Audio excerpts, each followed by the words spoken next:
ஆலயத்தை நான் கெடுத்து போட்டால் எப்படியெல்லாம் கெடுக்கலாம்?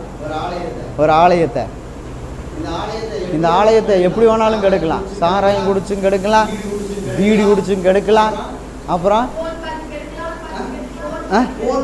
ஃபோன் பார்த்து கெடுக்கலாம், டிவி பார்த்து கெடுக்கலாம், அப்புறம் அவ்வளோதானா?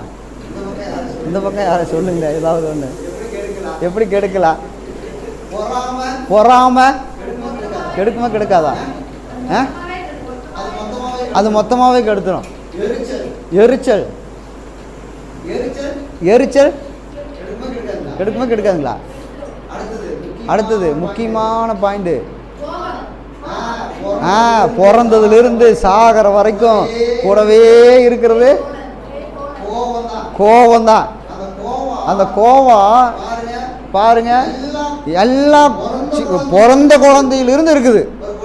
ஒரு குழந்தை பிறந்துக்கிட்டு ஏதாவது கையிலேருந்து பிடுங்குங்களேன், அதுக்கு என்ன வரும்? பார்க்குறேன் நானுங்க. அதனால் குழந்தைகளையும் விட்டு வைக்கிறது இல்லை கோபம்.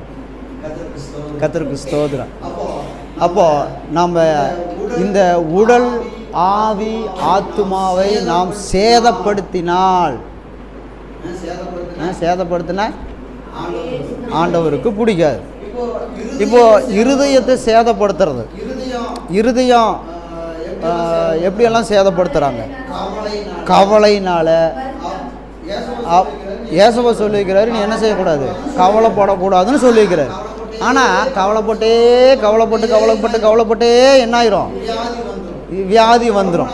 அப்போ இந்த உடம்பை நாம் எப்படி என்ன பண்ணுறோம்? சேதப்படுத்துகிறோம். அப்போது தேவன் என்ன செய்கிறார்?